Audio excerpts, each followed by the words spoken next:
Hi friends, logos ರಿವೆಲ್ ಚಾನೆಲ್ಗೆ ಸ್ವಾಗತ. ನಾನು ನಿಮ್ಮ ಸೀಮಾ ಜೋಸ್. ಸಾಧಾರಣ ಕಾಲದ 7ನೇ ಭಾನುವಾರ. ಮತ್ತಾಯರ ಶುಭ ಸಂದೇಶದಲ್ಲಿ ಈ ಪರ್ವತದ ಮೇಲಿನ ಬೋಧನೆಯು ಸುಮಾರು 3 ಅಧ್ಯಾಯಗಳನ್ನು ಒಳಗೊಂಡ ದೊಡ್ಡ ಬೋಧನೆಯಾಗಿದೆ. ಹಾಗಾಗಿ ವರ್ಷ ಎನಲ್ಲಿ ಧರ್ಮಸಭೆಯು ಈ ಬೋಧನೆಗೆ ಸುಮಾರು 5ರಿಂದ 6 ವಾರಗಳ ಸಮಯ ಕೊಡುತ್ತದೆ. ಆದರೆ ಲೂಕರು ಇದರ ಬಗ್ಗೆ ಚಿಕ್ಕದಾಗಿ ಬರೆದಿರುವುದರಿಂದ ಈ ವರ್ಷ ನಲ್ಲಿ 3 ವಾರಗಳಲ್ಲಿ ಈ ಪರ್ವತದ ಮೇಲಿನ ಬೋಧನೆಯನ್ನು ನಾವು ಅಧ್ಯಯನ ಮಾಡಲಿದ್ದೇವೆ. ಕಳೆದ ಭಾನುವಾರದ ಶುಭ ಸಂದೇಶದ ವಾಚನದಲ್ಲಿ ಪರ್ವತದ ಮೇಲಿನ ಯೇಸುಸ್ವಾಮಿಯ ಬೋಧನೆಯ ಒಂದು ಭಾಗವನ್ನು ನೋಡಿದೆವು. ಅದರ ಇನ್ನೊಂದು ಭಾಗವನ್ನು ಈ ಭಾನುವಾರ ಅಂದರೆ ವರ್ಷ ನ ಸಾಧಾರಣ ಕಾಲದ 7ನೇ ಭಾನುವಾರದಲ್ಲಿ ನೋಡಲಿದ್ದೇವೆ. ಶತ್ರುಗಳನ್ನು ಪ್ರೀತಿಸಲು ಯೇಸುಸ್ವಾಮಿ ಬೋಧಿಸಿದ ಮಾತುಗಳನ್ನು ಧರ್ಮಸಭೆ ಇಂದಿನ ಶುಭ ಸಂದೇಶದ ವಾಚನಕ್ಕಾಗಿ ಕೊಟ್ಟಿದೆ. ಅದು ಲೂಕ 6:27-38 ವಾಕ್ಯಗಳು. ನನ್ನನ್ನು ಆಲಿಸುತ್ತಿರುವವರೇ, ನನ್ನ ಮಾತನ್ನು ಕೇಳಿರಿ. ನಿಮ್ಮ ಶತ್ರುಗಳನ್ನು ಪ್ರೀತಿಸಿರಿ, ನಿಮ್ಮನ್ನು ದ್ವೇಷಿಸುವವರನ್ನು ಸತ್ಕರಿಸಿರಿ, ನಿಮ್ಮನ್ನು ಶಪಿಸುವವರನ್ನು ಆಶೀರ್ವದಿಸಿರಿ, ನಿಮ್ಮನ್ನು ನಿಂದಿಸುವವರಿಗಾಗಿ ಪ್ರಾರ್ಥಿಸಿರಿ. ನಿನ್ನ ಒಂದು ಕೆನ್ನೆಗೆ ಒಡೆಯುವವನಿಗೆ ಇನ್ನೊಂದು ಕೆನ್ನೆಯನ್ನು ಒಡ್ಡು, ನಿನ್ನ ಮೇಲಂಗಿಯನ್ನು ಕಿತ್ತುಕೊಳ್ಳುವವನಿಗೆ ಒಳ ಅಂಗಿಯನ್ನು ತೆಗೆದುಕೊಳ್ಳಲು ಬಿಡು. ಕೇಳಿಕೊಳ್ಳುವ ಪ್ರತಿಯೊಬ್ಬನಿಗೂ ಕೊಡು, ನಿನ್ನ ಸೊತ್ತನ್ನು ಕಸಿದುಕೊಳ್ಳುವವನಿಂದ ತಿರುಗಿ ಕೇಳದಿರು. ಅಲ್ಲದೆ ಇತರರು ನಿಮಗೇನೇನು ಮಾಡಬೇಕೆಂದು ನೀವು ಅಪೇಕ್ಷಿಸುತ್ತೀರೋ ಅದನ್ನೇ ನೀವು ಅವರಿಗೆ ಮಾಡಿರಿ. ನಿಮ್ಮನ್ನು ಪ್ರೀತಿಸುವವರನ್ನೇ ನೀವು ಪ್ರೀತಿಸಿದರೆ ಅದೇನು ಪುಣ್ಯ? ಪಾಪಿಷ್ಠರೂ ಸಹ ತಮ್ಮನ್ನು ಪ್ರೀತಿಸುವವರನ್ನು ಪ್ರೀತಿಸುತ್ತಾರಲ್ಲವೇ? ಉಪಕಾರ ಮಾಡಿದವರಿಗೆ ಉಪಕಾರ ಮಾಡಿದರೆ ಅದೇನು ಪುಣ್ಯ? ಪಾಪಿಷ್ಠರೂ ಸಹ ಹಾಗೆಯೇ ಮಾಡುತ್ತಾರಲ್ಲವೇ? ಸಾಲ ತೀರಿಸುವಂತ ನಂಬಿಗಸ್ತರಿಗೆ ಸಾಲ ಕೊಟ್ಟರೆ ಅದೇನು ಪುಣ್ಯ? ಕೊಟ್ಟಷ್ಟು ಬರುತ್ತದೆಂದು ಪಾಪಿಷ್ಠರೂ ಸಹ ಸಾಲ ಕೊಡುತ್ತಾರಲ್ಲವೇ? ಆದುದರಿಂದ ನಿಮ್ಮ ಶತ್ರುಗಳನ್ನು ಪ್ರೀತಿಸಿರಿ, ಅವನಿಗೆ ಒಳಿತನ್ನೇ ಮಾಡಿರಿ. ಪ್ರತಿಯಾಗಿ ಪಡೆಯುವ ಆಶೆ ಇಡದೆ ಸಾಲ ಕೊಡಿ, ಆಗ ನಿಮಗೆ ಮಹತ್ತಾದ ಸಂಭಾವನೆ ದೊರಕುವುದು. ನೀವು ಮಹೋನ್ನತ ದೇವರ ಮಕ್ಕಳಾಗುವಿರಿ. ದೇವರು ದುರ್ಜನರಿಗೂ ಒಳ್ಳೆಯವರು, ಕೃತಜ್ಞರಿಗೂ ಒಳ್ಳೆಯವರು. ನಿಮ್ಮ ತಂದೆಯಾದ ದೇವರಂತೆ ನೀವು ದಯಾವಂತರಾಗಿರಿ. ನೀವು ಇತರರ ಬಗ್ಗೆ ತೀರ್ಪು ಕೊಡಬೇಡಿ, ಆಗ ದೇವರು ನಿಮ್ಮ ಬಗ್ಗೆ ತೀರ್ಪು ಕೊಡುವುದಿಲ್ಲ. ಪರರನ್ನು ದಂಡನೆಗೆ ಗುರಿ ಮಾಡಬೇಡಿ, ದೇವರು ನಿಮ್ಮನ್ನೂ ದಂಡನೆಗೆ ಗುರಿ ಮಾಡುವುದಿಲ್ಲ. ಪರರನ್ನು ಕ್ಷಮಿಸಿರಿ, ದೇವರು ನಿಮ್ಮನ್ನೂ ಕ್ಷಮಿಸುವರು. ಪರರಿಗೆ ಕೊಡಿ, ದೇವರು ನಿಮಗೂ ಕೊಡುವರು. ಅಳತೆಯಲ್ಲಿ ತುಂಬಿ ಕುಲುಕಿ ಅದುಮಿ ತುಳುಕುವಂತೆ ಅಳೆದು ನಿಮ್ಮ ಮಡಿಲಿಗೆ ಹಾಕುವರು. ನೀವು ಕೊಟ್ಟ ಅಳತೆಯಲ್ಲೇ ದೇವರು ನಿಮಗೂ ಅಳೆದು ಕೊಡುವರು ಎಂದರು. ಇಲ್ಲಿರುವ ಅನೇಕ ಅಂಶಗಳಲ್ಲಿ ಪ್ರಮುಖವಾದವುಗಳನ್ನು ಒಂದೊಂದೇ ವಿವರವಾಗಿ ನೋಡೋಣ. ಮೊದಲನೆಯ ಮತ್ತು ಎಲ್ಲರ ಗಮನ ಸೆಳೆಯುವ ಯೇಸುಸ್ವಾಮಿಯ ಮಾತುಗಳು ನಿಮ್ಮ ಶತ್ರುಗಳನ್ನು ಪ್ರೀತಿಸಿರಿ ಎಂಬುದು. ಇಲ್ಲಿ ಪ್ರೀತಿಸಿರಿ ಎಂಬುದಕ್ಕೆ ಬಳಸಲಾಗಿರುವ ಗ್ರೀಕ್ನ ಮೂಲ ಕ್ರಿಯಾಪದ ಅಗಾಪಾವೋ ಎಂಬುದು. ಇದರ ಸಾಮಾನ್ಯ ರೂಪವಾದ ಅಗಾಪೆ ಎಂಬ ನಾಮಪದವನ್ನು ನೀವು ಈ ಮೊದಲೇ ಕೇಳಿರಬಹುದು. ಗ್ರೀಕ್ ಭಾಷೆಯಲ್ಲಿ ಪ್ರೀತಿಗೆ ಅನೇಕ ಪದಗಳಿವೆ. ಸ್ನೇಹಿತರ ನಡುವಿನ ಪ್ರೀತಿ, ದಾಂಪತ್ಯದ ಪ್ರೀತಿ, ತ್ಯಾಗಮಯ ಪ್ರೀತಿ ಇತ್ಯಾದಿಗಳು. ಹಾಗೆಯೇ ಈ ಅಗಾಪೆ ಪದದ ಅರ್ಥ ಒಬ್ಬ ತಂದೆಯು ತನ್ನ ಮಕ್ಕಳ ಮೇಲೆ ತೋರಿಸುವ ತ್ಯಾಗಮಯ ಪ್ರೀತಿ, ಅಂದರೆ ಸಂಪೂರ್ಣ ಪ್ರೀತಿಯಾಗಿದೆ. ಯೋವಾನ್ನರ ಶುಭ ಸಂದೇಶದ ಅಧ್ಯಾಯ 3 ವಾಕ್ಯ 16 ಪ್ರಕಾರ ದೇವರು ಈ ಲೋಕವನ್ನು ಎಷ್ಟಾಗಿ ಪ್ರೀತಿಸಿದರೆಂದರೆ ತಮ್ಮ ಏಕೈಕ ಪುತ್ರನನ್ನೇ ದಾರೆ ಎರೆದರು ಎಂಬ ವಾಕ್ಯದಲ್ಲಿಯೂ ಇದೇ ಅಗಾಪೆ ಪದವನ್ನು ಬಳಸಲಾಗಿದೆ. ಈ ಪ್ರೀತಿಯೇ ಯೇಸುಸ್ವಾಮಿಯ ಸುವಾರ್ಥ ಪ್ರಸಾರ ಬೋಧನೆಗಳ ಕೇಂದ್ರ ಬಿಂದುವಾಗಿದೆ. ಹಾಗೂ ಈ ಪರ್ವತದ ಮೇಲಿನ ಬೋಧನೆಯಲ್ಲಿ ಹಿಂದೆಂದೂ ಕೇಳಿರದ ಹಾಗೆ ಅವರು ವಿಶೇಷವಾಗಿ ಹೇಳಿದ್ದಾರೆ. ಏಕೆಂದರೆ ಹಳೆಯ ಒಡಂಬಡಿಕೆಯಲ್ಲಿ ಮೋಶೆಯು ಇಸ್ರಾಯೇಲರಿಗೆ, ನೀವು ನಿಮ್ಮ ದೇವರಾದ ಸರ್ವೇಶ್ವರನನ್ನು ಪೂರ್ಣ ಹೃದಯದಿಂದ, ಪೂರ್ಣ ಆತ್ಮದಿಂದ, ಪೂರ್ಣ ಮನಸ್ಸಿನಿಂದ, ಪೂರ್ಣ ಶಕ್ತಿಯಿಂದ ಪ್ರೀತಿಸಬೇಕು, ಹಾಗೂ ನಿಮ್ಮಂತೆಯೇ ನಿಮ್ಮ ನೆರೆ ಹೊರೆಯವರನ್ನು ಪ್ರೀತಿಸಬೇಕು ಎಂದು ಹೇಳಿರುವುದನ್ನು ಯಾಜಕ ಕಾಂಡದಲ್ಲಿ ನೋಡಬಹುದು. ಈ ಇಬ್ರು ವಾಕ್ಯದ ಪ್ರೀತಿಸಬೇಕು ಎಂಬ ಪದವನ್ನು ಯೇಸುಸ್ವಾಮಿ ಹಾಗೂ ಆದಿ ಕ್ರೈಸ್ತರು ಓದುತ್ತಿದ್ದ ಗ್ರೀಕ್ ಭಾಷೆಯ ಸೆಪ್ತುವಜೆಂತ್ ಬೈಬಲಿನಲ್ಲಿ ಓದಿದರೆ ಇದೇ ಅಗಾಪೆ ಪದವನ್ನು ಬಳಸಿದ್ದಾರೆ. ಅಂದರೆ ಮೋಶೆಯ ಪ್ರಕಾರ ನಾವು ಸರ್ವೇಶ್ವರನನ್ನು ಪ್ರೀತಿಸಬೇಕು ಮತ್ತು ನಮ್ಮ ನೆರೆ ಹೊರೆಯವರನ್ನು ನಮ್ಮಂತೆಯೇ ಪ್ರೀತಿಸಬೇಕು ಎಂದು ಹೇಳಿದ್ದಾರೆ. ಆದರೆ ಯೇಸುಸ್ವಾಮಿಯ ಮೊದಲು ಯಾರೂ ಕೂಡ ನಿಮ್ಮ ಶತ್ರುಗಳನ್ನು ಪ್ರೀತಿಸಬೇಕು ಎಂದು ಹೇಳಿರಲಿಲ್ಲ. ಯೇಸುಸ್ವಾಮಿಯೇ ಮೊದಲ ಬಾರಿಗೆ ಈ ರೀತಿ ನಿಮ್ಮ ಶತ್ರುಗಳನ್ನು ಪ್ರೀತಿಸಬೇಕು ಎಂದು ಹೇಳಿರುವುದು. ಅದರಲ್ಲೂ ಈ ಅಗಾಪೆ ಎಂಬ ಪದವನ್ನೇ ಬಳಸಿ ಹೇಳಿದ್ದಾರೆ. ಆಗ ನಾವು ಹೇಗೆ ನಮ್ಮನ್ನು ನೋಯಿಸಿದ ಶತ್ರುಗಳನ್ನು ಪ್ರೀತಿಸಲು ಸಾಧ್ಯ? ಈ ಮಾತಿನ ಅರ್ಥವಾದರೂ ಏನಾಗಿರಬಹುದು? ಪ್ರೀತಿಸುವುದು ಎಂದರೆ ನಿಜವಾಗಲೂ ಏನು ಎಂದು ಅಲ್ಲಿದ್ದ ಜನ ಯೋಚಿಸಿರಬಹುದು. ಈ ಕಾಲದ ಜನರಿಗೂ ಈ ಪ್ರಶ್ನೆಗಳು ಇರಬಹುದು. ಈ ಮಾತುಗಳನ್ನು ಈ ಆಧುನಿಕ ಜನತೆಗೆ ಅರ್ಥ ಮಾಡಿಕೊಳ್ಳಲು ಕಷ್ಟವಾಗುತ್ತದೆ. ಏಕೆಂದರೆ ಈ ಆಧುನಿಕ ಕಾಲದಲ್ಲಿ ಪ್ರೀತಿ ಎಂಬ ಪದವು ಅನೇಕ ಭಾವನೆಗಳಿಂದ ತುಂಬಿಕೊಂಡಿದೆ. ಇತರರ ಮೇಲೆ ನಮಗೆ ಮೂಡುವ ಭಾವನಾತ್ಮಕ ಅನುಭವಗಳಿಂದ ಮತ್ತು ಉದ್ವೇಗಗಳಿಂದ ತುಂಬಿದೆ. ಹಾಗಾಗಿ ನಮಗೆ ಒಬ್ಬರ ಮೇಲೆ ಪ್ರೀತಿ ಇದೆ ಎಂದು ನಾವು ಹೇಳಿದರೆ ಅದು ಕೇವಲ ನಮಗೆ ಆ ವ್ಯಕ್ತಿಯ ಮೇಲಿರುವ ಒಳ್ಳೆಯ ಭಾವನೆಗಳು ಎಂಬ ಅರ್ಥ ಕೊಡುತ್ತದೆ. ಆ ವ್ಯಕ್ತಿಯಿಂದ ನಮಗೆ ಸಂತೋಷವಾಗುತ್ತದೆ, ನಮ್ಮ ಬಗ್ಗೆ ನಮಗೆ ಒಳ್ಳೆಯ ಅನುಭವ ಆಗುತ್ತದೆ, ಆ ವ್ಯಕ್ತಿಯ ಪ್ರಸನ್ನತೆ ನಮಗೆ ಖುಷಿ ಕೊಡುತ್ತದೆ, ಅವರೊಂದಿಗಿದ್ದರೆ ಆನಂದವಾಗುತ್ತದೆ ಎಂಬ ಅರ್ಥ ಕೊಡುತ್ತದೆ. ಆದರೆ ಯೇಸು ಸ್ವಾಮಿ ಹೇಳಿದಂತೆ ನಾವು ನಮ್ಮ ಶತ್ರುಗಳನ್ನು ಪ್ರೀತಿಸಿದಾಗ ಈ ಎಲ್ಲಾ ಭಾವನೆಗಳು ಬರುವುದಾದರೂ ಹೇಗೆ? ಇದು ಅಸಾಧ್ಯವಾದದ್ದು ಅಲ್ವಾ? ಆದರೆ ಯೇಸು ಸ್ವಾಮಿ ಈ ರೀತಿಯ ಕೇವಲ ಭಾವನೆಗಳನ್ನು ಮಾತ್ರ ಕೊಡುವ ಆಧುನಿಕ ಪ್ರೀತಿಯ ಬಗ್ಗೆ ಹೇಳುತ್ತಿಲ್ಲ, ಅವರು ಅಗಾಪೆ ಪ್ರೀತಿಯ ಬಗ್ಗೆ ಹೇಳುತ್ತಿದ್ದಾರೆ. ಸರಿ, ಹಾಗಾದರೆ ಅವರ ಪ್ರಕಾರ ನಾವು ಶತ್ರುಗಳನ್ನು ಹೇಗೆ ಪ್ರೀತಿಸಬೇಕು? ಆ ಅಗಾಪೆ ಪ್ರೀತಿಯ ಗುಣಲಕ್ಷಣಗಳೇನು? ನಾವು ಶತ್ರುಗಳಿಗೆ ಆ ಅಗಾಪೆ ಪ್ರೀತಿಯನ್ನು ವ್ಯಕ್ತಪಡಿಸಲು ಯಾವ ಕಾರ್ಯಗಳನ್ನು ಮಾಡಬೇಕು ಎಂಬ ಕೆಲವು ಪ್ರಶ್ನೆಗಳು ನಮಗೀಗ ಬರಬಹುದು. ಇದಕ್ಕೆ ಉತ್ತರವಾಗಿ ಯೇಸು ಸ್ವಾಮಿ ಕೆಲವು ವಿಷಯಗಳನ್ನು ಒತ್ತಿ ಹೇಳಿದ್ದಾರೆ. ಬನ್ನಿ ಅವು ಯಾವುವು ಎಂದು ತಿಳಿದುಕೊಳ್ಳೋಣ. ಮೊದಲನೆಯದಾಗಿ, ನನ್ನ ಶತ್ರುಗಳನ್ನು ಪ್ರೀತಿಸುವುದು ಎಂದರೆ ಅದು ನಾನು ಅವರಿಗೆ ಒಳ್ಳೆಯ ಕಾರ್ಯಗಳನ್ನು ಮಾಡುವುದನ್ನು ಒಳಗೊಂಡಿರುತ್ತದೆ. ನಾನು ನನ್ನ ಶತ್ರುವನ್ನು ಪ್ರೀತಿಸುವೆನೆಂದರೆ ನನ್ನನ್ನು ದ್ವೇಷಿಸುವವರಿಗೆ ನಾನು ಒಳ್ಳೆಯದನ್ನು ಮಾಡಬೇಕು. ಅವರು ನನ್ನನ್ನು ದ್ವೇಷಿಸಿದರೂ ನಾನು ಕಣ್ಣಿಗೆ ಕಣ್ಣು, ಹಲ್ಲಿಗೆ ಹಲ್ಲು ಎಂಬ ತತ್ವವನ್ನು ಅನುಸರಿಸಬಾರದು. ಅವರು ನನಗೆ ಕೆಡುಕನ್ನು ಮಾಡಿದರೂ ನಾನು ಅದನ್ನು ಮತ್ತೊಂದು ಕೆಡುಕಿನಿಂದ ತೀರಿಸಬಾರದು. ಬದಲಿಗೆ ಅವರು ನನಗೆ ಕೆಡುಕನ್ನು ಮಾಡಿದರೂ ನಾನು ಅವರಿಗೆ ಒಳ್ಳೆಯ ಕಾರ್ಯವನ್ನು ಮಾಡಬೇಕು. ಹೀಗಾಗಿ ಶತ್ರುಗಳ ಮೇಲೆ ಪ್ರೀತಿಯನ್ನು ತೋರಿಸುವ ಮೊದಲ ವಿಧಾನವೇ ಅವರಿಗೆ ಒಳ್ಳೆಯದನ್ನು ಮಾಡುವುದು. ಇಲ್ಲಿ ಭಾವನೆಗಳ ಕುರಿತು ಏನೂ ಹೇಳಿಲ್ಲ, ಏಕೆಂದರೆ ಯೇಸು ಸ್ವಾಮಿ ಭಾವನೆಗಳ ಬದಲಿಗೆ ನಮ್ಮ ಕ್ರಿಯೆಗಳ ಮೇಲೆ ಪ್ರಾಮುಖ್ಯತೆ ಕೊಡುತ್ತಿದ್ದಾರೆ. ಎರಡನೆಯ ವಿಷಯವೇನೆಂದರೆ, ಯಾರಾದರೂ ನಮ್ಮನ್ನು ಶಪಿಸಿದರೆ ನಾವು ಅವರನ್ನು ಆಶೀರ್ವದಿಸಬೇಕು. ಇಲ್ಲಿ ಆಶೀರ್ವದಿಸುವುದು ಅಂದರೆ ಅವರಿಗೆ ಒಳ್ಳೆಯದನ್ನು ಮಾಡುವುದು ಮಾತ್ರವಲ್ಲ, ಅವರ ಬಗ್ಗೆ ಒಳ್ಳೆಯದನ್ನು ಮಾತನಾಡುವುದು ಕೂಡ ಅರ್ಥ ಕೊಡುತ್ತದೆ. ನಾವು ನಮ್ಮ ಬಾಯಿಯಿಂದ ಆಶೀರ್ವದಿಸುತ್ತೇವೆ, ಹಾಗೆಯೇ ನಮ್ಮ ಕ್ರಿಯೆಗಳ ಮೂಲಕವೂ ಸಹ ಒಳ್ಳೆಯದನ್ನು ತೋರುತ್ತೇವೆ.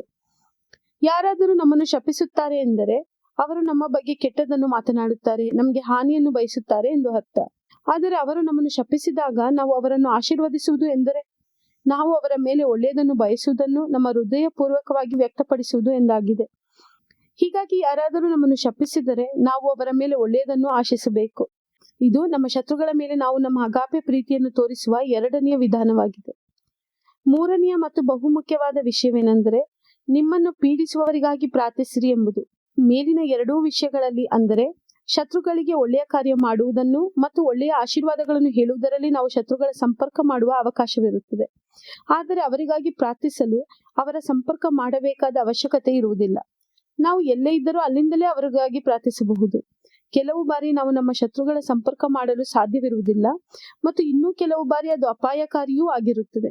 ಅಂತಹ ಸಮಯದಲ್ಲಿ ನಮ್ಮನ್ನು ಪೀಡಿಸುವವರಿಗಾಗಿ ನಾವು ದೂರದಿಂದಲೇ, ನಾವಿರುವ ಸ್ಥಳದಿಂದಲೇ ಅವರನ್ನು ಆಶೀರ್ವದಿಸಲು, ಅವರಿಗೆ ಒಳ್ಳೆಯದಾಗಲೆಂದು ದೇವರಲ್ಲಿ ಪ್ರಾರ್ಥಿಸಬಹುದು. ಪ್ರಾರ್ಥಿಸುವುದು ಒಂದು ಒಳ್ಳೆಯ ಕಾರ್ಯವೇ. ಹಾಗಾಗಿ ಅಗಾಪೆ ಪ್ರೀತಿಯು ಇತರರಿಗೆ ಒಳ್ಳೆಯದನ್ನು ಬಯಸುವುದಾಗಿದೆ. ಅದು ಕೇವಲ ಭಾವನೆಗಳಲ್ಲ, ಬದಲಾಗಿ ಕಾರ್ಯಗಳಲ್ಲಿ ವ್ಯಕ್ತವಾಗುತ್ತದೆ. ಶತ್ರುಗಳಿಗೆ ಒಳ್ಳೆಯದನ್ನು ಮಾಡುವುದು, ಒಳ್ಳೆಯ ಮಾತುಗಳನ್ನು, ಆಶೀರ್ವಾದಗಳನ್ನು ಹೇಳುವುದು ಮತ್ತು ಅವರಿಗೆ ಒಳ್ಳೆಯದಾಗಲಿ ಎಂದು ಪ್ರಾರ್ಥಿಸುವುದು, ಈ ವಿಶೇಷ ಕಾರ್ಯಗಳೇ ಯೇಸು ಸ್ವಾಮಿಯು ಹೇಳಿದ ಅಗಾಪೆ ಪ್ರೀತಿಯ ಒಳಗಿರುವ ಪ್ರಮುಖ ಅಂಶಗಳಾಗಿವೆ. ನಂತರ ಯೇಸು ಸ್ವಾಮಿ, ನಿನ್ನ ಒಂದು ಕೆನ್ನೆಗೆ ಒಡೆಯುವವನಿಗೆ ಇನ್ನೊಂದು ಕೆನ್ನೆಯನ್ನು ಒಡ್ಡು, ನಿನ್ನ ಮೇಲಂಗಿಯನ್ನು ಕಿತ್ತುಕೊಳ್ಳುವವನಿಗೆ ಒಳ ಅಂಗಿಯನ್ನು ತೆಗೆದುಕೊಳ್ಳಲು ಬಿಡು, ಕೇಳಿಕೊಳ್ಳುವ ಪ್ರತಿಯೊಬ್ಬನಿಗೂ ಕೊಡು, ನಿನ್ನ ಸೊತ್ತನ್ನು ಕಸಿದುಕೊಳ್ಳುವವನಿಂದ ತಿರುಗಿ ಕೇಳದಿರು ಎಂಬ ಕೆಲವು ಉದಾಹರಣೆಗಳನ್ನು ಕೊಡುತ್ತಾರೆ. ಇದಂತಹ ಬೋಧನೆ. ಯಾವುದೇ ಕೆಡುಕು ಮಾಡದೆ ನನ್ನ ಪಾಡಿಗೆ ನಾನು ಇದ್ದಾಗ ಯಾವನಾದರೂ ನನ್ನ ಕೆನ್ನೆಗೆ ಹೊಡೆದರೆ ಅಂತಹ ಅನ್ಯಾಯಕ್ಕೆ ಮತ್ತು ಆ ಕೆಟ್ಟ ವ್ಯಕ್ತಿಗೆ ಒಳ್ಳೆಯ ಪಾಠ ಕಲಿಸಲು ನಾನು ಹೊಡೆದರೆ ಏನು ತಪ್ಪಿದೆ? ಅದರ ಬದಲು ಅವನಿಗೆ ಇನ್ನೊಂದು ಕೆನ್ನೆಯನ್ನು ಹೊಡ್ಡಬೇಕಾ? ಇದಂತಹ ಹುಚ್ಚುತನ. ನನ್ನ ಒಂದು ಬಟ್ಟೆಯನ್ನು ಕಿತ್ತುಕೊಂಡರೆ ಅವನನ್ನು ಪೊಲೀಸರಿಗೆ ಹಿಡಿದುಕೊಡಬೇಕು ಅಥವಾ ಒಳ್ಳೆಯ ಕ್ರೈಸ್ತನಂತೆ ಅವನನ್ನು ಕ್ಷಮಿಸಿ ಬಿಡಬೇಕು. ಆದರೆ ಅದರ ಬದಲು ಅವನಿಗೆ ಇನ್ನೊಂದು ಬಟ್ಟೆಯನ್ನು ತೆಗೆದುಕೊಂಡು ಹೋಗಲು ಹೇಳುವುದು ಯಾವ ನ್ಯಾಯ? ಕೇಳಿಕೊಳ್ಳುವವನಿಗೆ ಕೊಡು ಅಂತ ಯೇಸು ಸ್ವಾಮಿ ಹೇಳಿದ್ದಾರೆ. ಆದರೆ ಅವನಿಗೆ ನಾನು ಅದನ್ನು ಕೊಟ್ಟರೆ ಖಂಡಿತ ಹಾಳು ಮಾಡುತ್ತಾನೆ, ದುಂದು ವೆಚ್ಚ ಮಾಡುತ್ತಾನೆ ಎಂದು ನನಗೆ ಗೊತ್ತಿದ್ದರೂ ಕೊಡಬೇಕಾ?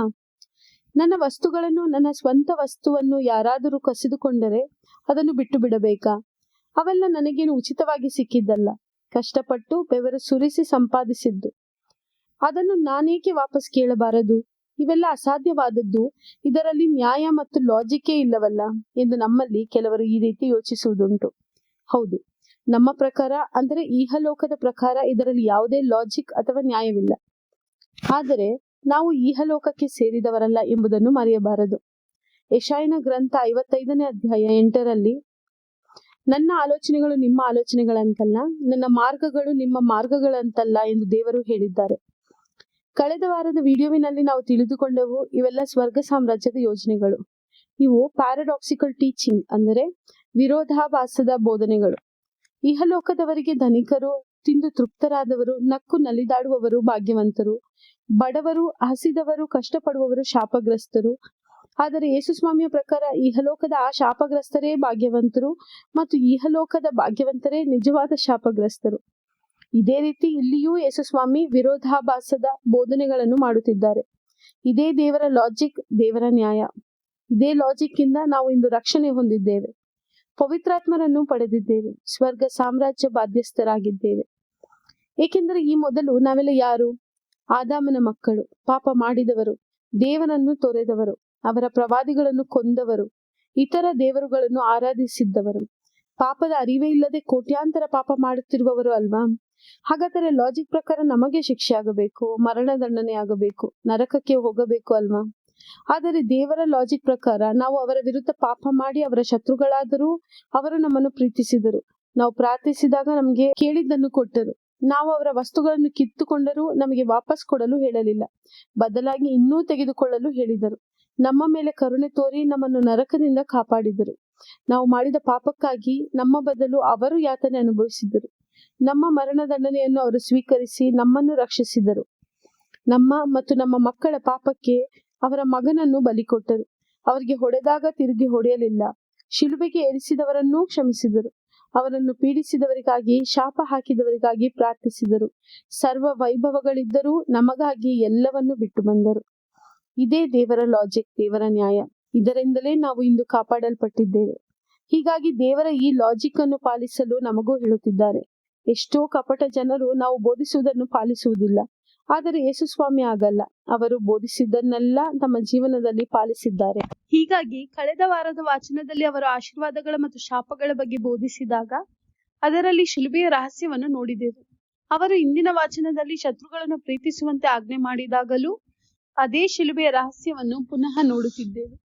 ಏಕೆಂದರೆ ಶತ್ರುಗಳಿಗಾಗಿ ತೋರಿಸಲಾದ ಪರಮ ಪ್ರೀತಿಯೇ ಕಲ್ವಾರಿ ಬಲಿ.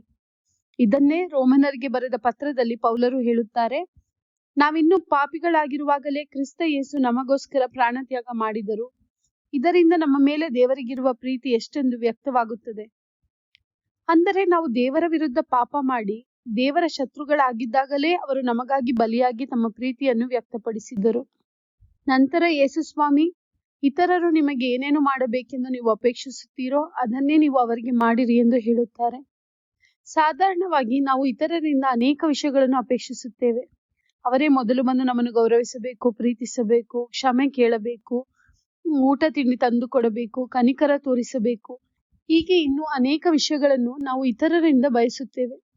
ಆದರೆ ಯೇಸುಸ್ವಾಮಿಯ ಪ್ರಕಾರ ಇವೆಲ್ಲವುಗಳನ್ನು ಮೊದಲು ನಾವೇ ಅವರಿಗೆ ಮಾಡಿಬಿಡಬೇಕು ಎಂದು ಹೇಳುತ್ತಿದ್ದಾರೆ. ನಂತರ ಅವರು ನಿಮ್ಮನ್ನು ಪ್ರೀತಿಸುವವರನ್ನು ಮಾತ್ರ ಪ್ರೀತಿಸಿದರೆ, ಉಪಕಾರ ಮಾಡಿದವರಿಗೆ ಮಾತ್ರ ಉಪಕಾರ ಮಾಡಿದರೆ, ಅಥವಾ ಸಾಲ ತೀರಿಸುವಂತ ನಂಬಿಗಸ್ತನಿಗೆ ಮಾತ್ರ ಸಾಲ ಕೊಟ್ಟರೆ ಏನು ಪ್ರಯೋಜನ? ಪಾಪಿಸ್ಟರು ಅದನ್ನೇ ಮಾಡುತ್ತಾರಲ್ಲ ಎಂದು ಹೇಳುತ್ತಾರೆ. ಇಲ್ಲಿ ಪಾಪಿಸ್ಟರು ಯಾರು? ಯೇಸುಸ್ವಾಮಿಯ ಕಾಲದಲ್ಲಿ ಯಹೂದ್ಯರ ಮಧ್ಯೆ ಪಾಪಿಸ್ಟರು ಎಂದರೆ ಸುಂಕ ವಸೂಲಿಗಾರರು, ಇತರರ ದೇವರುಗಳನ್ನು ಆರಾಧಿಸುವ ಅನ್ಯ ಜನರು, ವ್ಯಭಿಚಾರಿಗಳು ಇತ್ಯಾದಿ. ಏಕೆಂದರೆ ಇವರೆಲ್ಲರೂ ಬಹಿರಂಗವಾಗಿ ಪಾಪ ಮಾಡುವವರು. ಇಂಥವರು ಕೂಡ ತಮಗೆ ಒಳ್ಳೆಯದನ್ನು ಮಾಡುವವರಿಗೆ ಮಾತ್ರ ಒಳ್ಳೆಯದನ್ನು ಮಾಡುತ್ತಾರೆ. ಹಾಗಾದರೆ ನಾವು ಕೂಡ ನಮಗೆ ಒಳ್ಳೆಯದನ್ನು ಮಾಡುವವರಿಗೆ ಮಾತ್ರ ಒಳ್ಳೆಯದನ್ನು ಮಾಡಿದರೆ ನಮಗೂ ಅವರಿಗೂ ಏನು ವ್ಯತ್ಯಾಸ? ನಾವು ಯೇಸುಸ್ವಾಮಿಯ ನಿಜವಾದ ವಿಶ್ವಾಸಿಗಳಾದರೆ ಆ ಪಾಪಿಸ್ಟರಂತೆ ಮಾಡದೆ ನಮಗೆ ಕೇಡು ಮಾಡುವವರಿಗೂ ಒಳ್ಳೆಯದನ್ನೇ ಮಾಡಬೇಕು, ಪ್ರೀತಿ ಮಾಡಬೇಕು, ಸಹಾಯ ಮಾಡಬೇಕು, ಕೊಟ್ಟದ್ದನ್ನು ಅಪೇಕ್ಷಿಸದೆ ಸಾಲ ಕೊಡಬೇಕು. ಹೀಗೆ ಮಾಡಿದರೆ ಮಾತ್ರ ನಾವು ಯೇಸುಸ್ವಾಮಿಯ ನಿಜ ಶಿಷ್ಯರಾಗುತ್ತೇವೆ ಹಾಗೂ ದೇವರ ಮಕ್ಕಳಾಗುತ್ತೇವೆ. ತಂದೆಯ ಸಂಪತ್ತೆಲ್ಲ ಮಕ್ಕಳಿಗೆ ಸಿಗುತ್ತದೆ. ನಮ್ಮ ತಂದೆ ದೇವರ ಬಳಿ ಸಕಲವೂ ಇದೆ, ಸ್ವರ್ಗ ಸಾಮ್ರಾಜ್ಯವೇ ಇದೆ. ಹಾಗಾಗಿ ನಾವು ಅವರ ಮಕ್ಕಳಾದರೆ ಆ ಸ್ವರ್ಗ ಸಾಮ್ರಾಜ್ಯದ ಸಂಪತ್ತಿಗೆ ನಾವು ಬಾಧ್ಯರಾಗುತ್ತೇವೆ ಹಾಗೂ ಮಹತ್ತಾದ ಸಂಪಾದನೆಯನ್ನು ಪಡೆಯುತ್ತೇವೆ.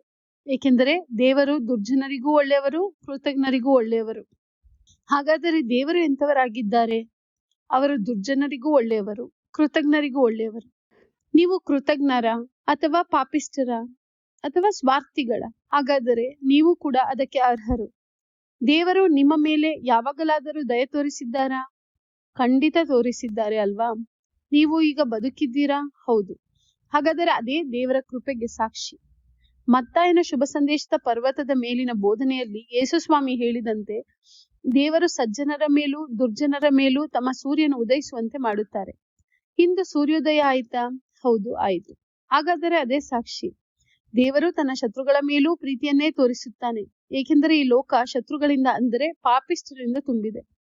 ಈ ಪರ್ವತದ ಮೇಲಿನ ಬೋಧನೆಯನ್ನು ಮತ್ತಾಯರ ಶುಭ ಸಂದೇಶದಲ್ಲಿ ನೋಡಿದರೆ ಅಲ್ಲಿ ಸ್ವರ್ಗದಲ್ಲಿರುವ ನಿಮ್ಮ ತಂದೆ ಪರಿಪೂರ್ಣರಾಗಿರುವಂತೆ ನೀವು ಪರಿಪೂರ್ಣರಾಗಿರಿ ಎಂದು ಮತ್ತಾಯರು ಬರೆದಿದ್ದಾರೆ.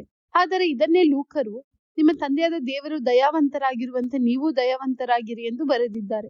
ಇಲ್ಲಿ ದಯಾವಂತರು ಎಂಬುದಕ್ಕೆ ಬಳಸಿರುವ ಗ್ರೀಕ್ ಪದ ಓಯ್ಕ್ಟಿರ್ಮೋನ್. ಇದರ ನಿಜವಾದ ಅರ್ಥ ಮರುಕ ಉಳ್ಳವರು ಅಥವಾ ಕನಿಕರ ತೋರಿಸುವವರು ಎಂದಾಗಿದೆ.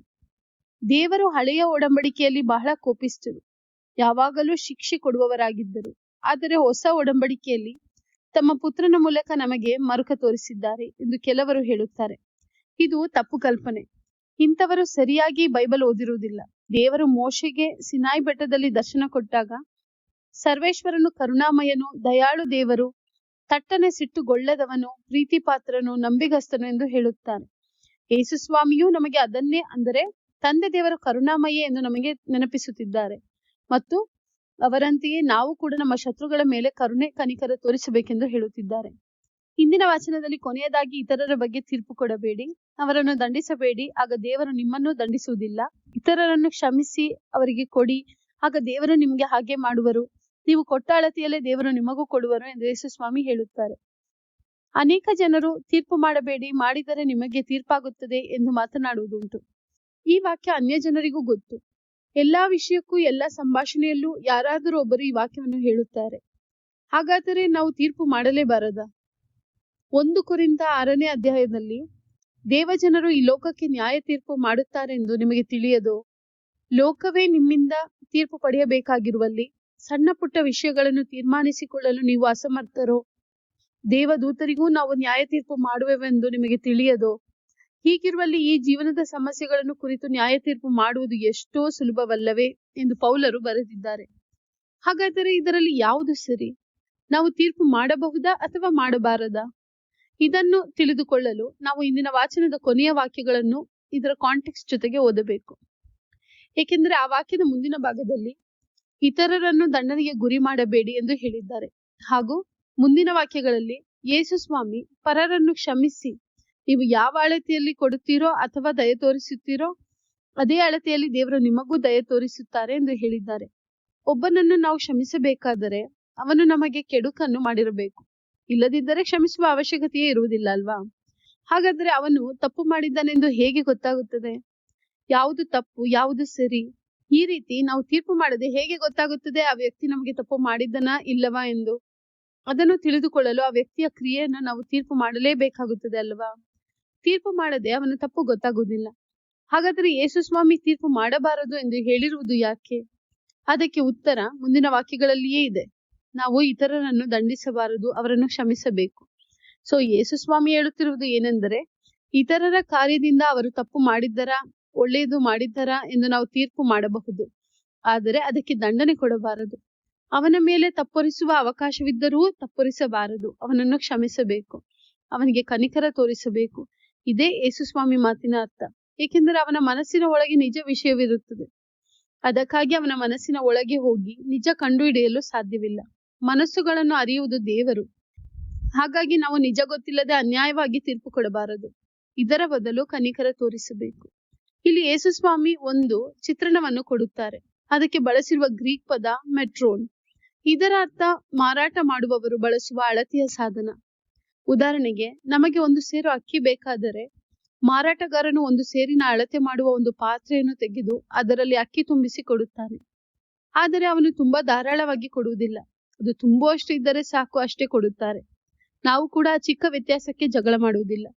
ಆದರೆ ಅವನು ಆ ಅಳತೆಯ ಪಾತ್ರೆಯಲ್ಲಿ ಅಕ್ಕಿಯನ್ನು ತುಂಬಿಸಿದ ಮೇಲೆ ಇನ್ನೂ ಧಾರಾಳವಾಗಿ ಕೊಡಲು ಅವನು ಅದನ್ನು ಅಲುಗಾಡಿಸಿ ತಟ್ಟಿ ಜಾಗ ಮಾಡಿ ಇನ್ನೂ ಸ್ವಲ್ಪ ಅಕ್ಕಿ ಹಾಕಿ ಸ್ವಲ್ಪ ಜಾಗವೂ ಇಲ್ಲದೆ ತುಂಬಿಸಿ ಅದರ ಮೇಲೆ ಇನ್ನೂ ಅಕ್ಕಿ ತುಂಬಿಸಿ ಧಾರಾಳವಾಗಿ ಕೊಟ್ಟರೆ ನಮ್ಗೆ ಎಷ್ಟು ಸಂತೋಷವಾಗುತ್ತದೆ ಅಲ್ವಾ?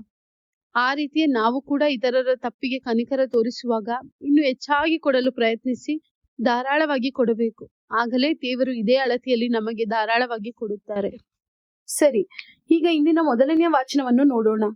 ಧರ್ಮಸಭೆಯು ದಯೆ ಕನಿಕರದ ಉದಾಹರಣೆಗಾಗಿ ಇಂದು ಸಮುವೇಲನ ಮೊದಲ ಗ್ರಂಥ ಅಧ್ಯಾಯ 26ರಿಂದ ಕೆಲವು ವಾಕ್ಯಗಳನ್ನು ಕೊಟ್ಟಿದೆ. ಬನ್ನಿ ಆ ವಾಕ್ಯಗಳನ್ನು ಓದೋಣ. ಆಗ ಸೌಲನು ಇಸ್ರಾಯೇಲರಲ್ಲಿ ಶ್ರೇಷ್ಠರಾದ 3,000 ಮಂದಿ ಸೈನಿಕರನ್ನು ಆರಿಸಿಕೊಂಡು ದಾವೀದನನ್ನು ಹುಡುಕುವುದಕ್ಕಾಗಿ ಜೀಫ್ ಮರುಭೂಮಿಗೆ ಹೋದನು. ದಾವೀದನು ಮತ್ತು ಅಭಿಷೇಯು ರಾತ್ರಿಯಲ್ಲಿ ಆ ಪಾಳೆಯಕ್ಕೆ ಹೋದಾಗ ಸೌಲನು ಬಂಡಿಗಳ ಗುಂಪಿನ ಮಧ್ಯೆ ಮಲಗಿಕೊಂಡು ನಿದ್ರೆ ಮಾಡುತ್ತಿದ್ದನು. ಅವನ ಬರ್ಜಿಯನ್ನು ಅವನ ತಲೆಯ ಹತ್ತಿರ ನೆಲಕ್ಕೆ ತೆಗೆದು ನಿಲ್ಲಿಸಲಾಗಿತ್ತು. ಅಬ್ನೇರನು ಸೈನಿಕನು ಅವನ ಸುತ್ತಲೂ ಮಲಗಿದ್ದರು. ಅಭಿಷೇಯು ದಾವೀದನಿಗೆ, ದೇವರು ಈ ದಿನ ನಿನ್ನ ವೈರಿಯನ್ನು ನಿನ್ನ ಕೈಗೆ ಒಪ್ಪಿಸಿಕೊಟ್ಟಿದ್ದಾರೆ. ಅಪ್ಪಣೆಯಾಗಲಿ, ನಾನು ಬರ್ಜಿಯಿಂದ ಒಂದೇ ಪೆಟ್ಟಿನಲ್ಲಿ ಅವನನ್ನು ನೆಲಕ್ಕೆ ಕಚ್ಚಿಕೊಳ್ಳುವಂತೆ ತಿವಿಯುತ್ತೇನೆ. ಎರಡನೆಯ ಸಾರಿ ಹೊಡೆಯುವ ಅವಶ್ಯಕತೆ ಇರುವುದಿಲ್ಲ ಎಂದು ಹೇಳಿದನು. ಆದರೆ ದಾವೀದನು, ಅವನನ್ನು ಕೊಲ್ಲಬೇಡ. ಸರ್ವೇಶ್ವರನ ಅಭಿಷಿಕ್ತನಿಗೆ ವಿರೋಧವಾಗಿ ಕೈ ಎತ್ತುವ ಯಾವನು ನಿರಪರಾಧಿ ಎಂದು ಎಣಿಸಲ್ಪಡನು ಎಂದನು. ಸೌಲನ ತಲೆದಿಂಬಿನ ಬಳಿಯಲ್ಲಿದ್ದ ಬರ್ಜಿ ಹಾಗೂ ತಂಬಿಗೆಗಳನ್ನು ತೆಗೆದುಕೊಂಡು ಹೋದರು. ಯಾರೂ ಕಾಣಲಿಲ್ಲ, ಯಾರಿಗೂ ಗೊತ್ತಾಗಲಿಲ್ಲ, ಯಾರಿಗೂ ಎಚ್ಚರವಾಗಲಿಲ್ಲ, ಏಕೆಂದರೆ ಸರ್ವೇಶ್ವರ ಅವರಿಗೆ ಗಾಢ ನಿದ್ರೆಯನ್ನು ಬರಮಾಡಿದ್ದರು. ಒಬ್ಬರಿಗೂ ಎಚ್ಚರವಿಲ್ಲದೆ ಎಲ್ಲರೂ ಮೈಮರೆತು ನಿದ್ರೆಯಲ್ಲಿ ಮಗ್ನರಾಗಿದ್ದರು. ದಾವೀದನು ತನಗೂ ಪಾಳೆಯಕ್ಕೂ ತಕ್ಕಷ್ಟು ಅಂತರವಿರುವ ಹಾಗೆ ಸುರಕ್ಷಿತವಾದ ದೂರ ಸ್ಥಳಕ್ಕೆ ಹೋಗಿ ಗುಡ್ಡವನ್ನೇರಿ ತುದಿಯಲ್ಲಿ ನಿಂತನು. ದಾವೀದನು, ಅರಸರೇ, ಇಗೋ ನಿಮ್ಮ ಬರ್ಜಿ ಇಲ್ಲಿದೆ. ಸೇವಕರಲ್ಲೊಬ್ಬನು ಬಂದು ತೆಗೆದುಕೊಂಡು ಹೋಗಲಿ. ಸರ್ವೇಶ್ವರ ಪ್ರತಿಯೊಬ್ಬನಿಗೂ ಅವನವನ ನೀತಿ ಸತ್ಯತೆಗಳಿಗೆ ಅನುಸಾರ ಫಲವನ್ನು ಕೊಡುವರು. ಅವರು ಈ ದಿನ ನಿಮ್ಮನ್ನು ನನ್ನ ಕೈಗೆ ಒಪ್ಪಿಸಿಕೊಟ್ಟಿದ್ದರೂ ನೀವು ಸರ್ವೇಶ್ವರನ ಅಭಿಷಿಕ್ತರೆಂದು ನಾನು ನಿಮ್ಮ ಮೇಲೆ ಕೈ ಹಾಕಲಿಲ್ಲ ಎಂದನು. ಇದರಲ್ಲಿ ಅರಸ ಸೌಲನು 3,000 ಸೈನಿಕರನ್ನು ಕರೆದುಕೊಂಡು ಹೋಗಿ ದಾವೀದನನ್ನು ಕೊಲ್ಲಬೇಕೆಂದಿರುತ್ತಾನೆ. ಆದರೆ ಸರ್ವೇಶ್ವರ ದೇವರು ಅವರೆಲ್ಲರನ್ನು ಗಾಢ ನಿದ್ರೆ ಮಾಡುವಂತೆ ಮಾಡಿ ದಾವೀದನ ಕೈಗೆ ಅವರ ಜೀವವನ್ನು ಒಪ್ಪಿಸುತ್ತಾರೆ. ಆದರೆ ದಾವೀದನು ತನ್ನ ಶತ್ರುವಾದ ಸೌಲನ ಮೇಲೆ ಪ್ರೀತಿ ಕನಿಕರ ತೋರಿಸಿ ಅವನ ವೈರತ್ವವನ್ನು ಕ್ಷಮಿಸಿ ಅವನ ಜೀವವನ್ನು ತೆಗೆಯುವುದಿಲ್ಲ. ಸೌಲನು ಈಗಾಗಲೇ ದಾವೀದನನ್ನು ಕೊಲ್ಲುವ ಪ್ರಯತ್ನ ಮಾಡಿದ್ದಾನೆ. ಮತ್ತೆ ಈಗ 3,000 ಸೈನಿಕರನ್ನು ಕರೆದುಕೊಂಡು ಬಂದಿದ್ದಾನೆ. ಅವನಿಗೆ ದಾವೀದನ ಮೇಲೆ ಅಷ್ಟು ದ್ವೇಷವಿದೆ. ಆದರೆ ದೇವರು ದಾವೀದನ ಕಡೆ ಇದ್ದಾರೆ. ಸೌಲನನ್ನು ಸುಲಭವಾಗಿ ಕೊಲ್ಲಬಹುದಿತ್ತು, ಆದರೂ ಕೊಲ್ಲುವುದಿಲ್ಲ. ಅವನು ದೇವರಿಂದ ಅಭಿಷಿಕ್ತನಾದವನೆಂದು ಅವನ ಮೇಲೆ ತೀರ್ಪು ಮಾಡುವುದಿಲ್ಲ, ದಂಡಿಸುವುದಿಲ್ಲ. ಬದಲಾಗಿ ಅವನಿಗೆ ದಯೆ ತೋರಿಸಿ ಕ್ಷಮಿಸಿ ಬಿಡುತ್ತಾನೆ. ಅದಕ್ಕೆ ಆಧಾರವಾಗಿ ಅವನ ಬರ್ಜಿಯನ್ನು ತೆಗೆದುಕೊಂಡು ಹೋಗುತ್ತಾನೆ ಮತ್ತು ನಂತರ ಸೌಲನಿಗೆ ಅದನ್ನು ತೋರಿಸಿ ತಾನು ದಯೆ ತೋರಿಸಿದ್ದನ್ನು ಅವನಿಗೆ ಮನವರಿಕೆ ಮಾಡಿಸುತ್ತಾನೆ. ಆಗ ಸೌಲನ ಮನ ಪರಿವರ್ತನೆ ಆಗುತ್ತದೆ, ಅವನಲ್ಲಿದ್ದ ದ್ವೇಷ ಶಮನವಾಗುತ್ತದೆ. ಹೀಗೆ ನಮ್ಮ ವಿರುದ್ಧ ತಪ್ಪು ಮಾಡಿ ನಮಗೆ ಕೆಡುಕು ಮಾಡುವ ನಮ್ಮ ವೈರಿಗಳನ್ನು ತೀರ್ಪು ಮಾಡಿ ದಂಡಿಸದೆ ನಾವು ಅವರನ್ನು ಕ್ಷಮಿಸಬೇಕು, ದಯೆ ತೋರಿಸಬೇಕು. ಏಕೆಂದರೆ ಅವರು ನಮ್ಮಂತೆಯೇ ದೇವರ ಸ್ವರೂಪದಲ್ಲಿ ಸೃಷ್ಟಿಯಾದವರು. ಅವರಿಗೆ ದಯೆ ತೋರಿಸಿದ ಹಾಗೆಯೇ ದೇವರು ನಮಗೆ ದಯೆ ತೋರಿಸುತ್ತಾರೆ.